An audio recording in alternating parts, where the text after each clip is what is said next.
She cried out for help. She sensed her life was in danger, trembling in fear, and she raised her voice again and again. But still, no one acted. The Okegawa stalker murder case. This is the truth behind the tragedy. We want you to know it.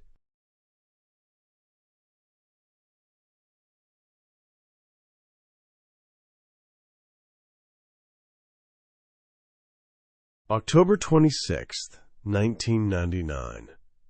Okegawa City, Saitama Prefecture.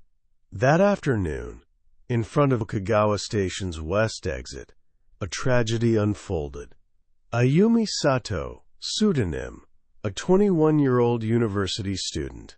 She was a bright and sociable young woman attending a private university in Tokyo, surrounded by many friends. She had a strong interest in fashion and beauty and ran her own website where she shared outfits and daily thoughts, an advanced use of the internet at the time. But this freedom and openness would later become the doorway to her tragedy. In the summer of 1998, Ayumi met a man through her website.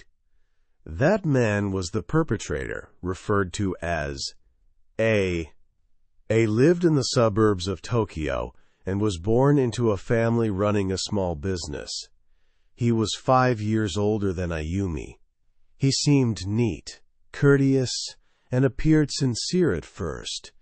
They began dating shortly after they met, but the relationship was brief, just 2 to 3 months. By autumn 1998, Ayumi broke up with him, citing his controlling nature and extreme jealousy. "Don't talk to other guys. Tell me everywhere you're going." These comments grew more intense day by day, she told a friend. From late 1998 into early 1999, A began stalking Ayumi. At first, it was frequent emails and phone calls. Then it escalated to silent calls, waiting outside her university, and showing up at her home late at night. Ayumi became frightened and wrote in her diary, "Lately, I feel like someone is always watching me.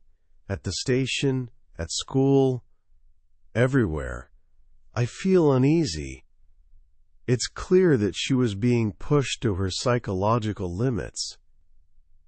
By spring 1999, A had taken secret photos of her and distributed defamatory flyers with her image near her university and family home.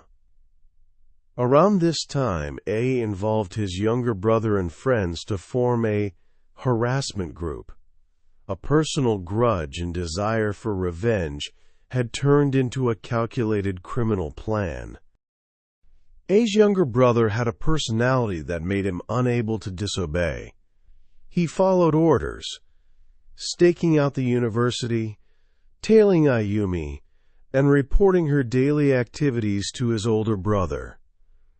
There is testimony that A told his brother, "She should be ruined socially." As the situation worsened, Ayumi's family repeatedly sought help from the police. Between March and May 1999, they filed multiple reports. Ayumi herself visited her university's counseling office and local police stations. Her mother, in tears, pleaded at the police station entrance, "If this goes on, my daughter might lose her life." But the response was always the same. "There's no evidence. It's a personal matter." Later, it was reported that A's father had connections with local police officers, and there were suspicions that the reports were buried. In other words, power and corruption were prioritized over a young woman's safety. October 26, 1999. A little after 2 p.m., Ayumi was on her way to her part-time job, heading toward the station. Waiting for her was A's younger brother. He carried a sharp knife. Following his brother's instructions, he attacked Ayumi without hesitation, ignoring the people around him. Ayumi had no time to resist. She collapsed. Though the area was crowded, the attack was over in seconds, a witness said. The girl suddenly collapsed as if crumbling to the ground. The man ran away immediately. The younger brother fled the scene.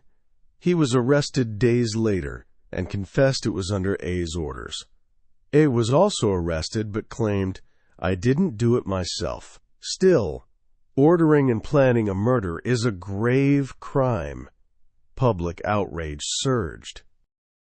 Media across the country reported the fear Ayumi endured. They exposed the police's inaction or willful neglect.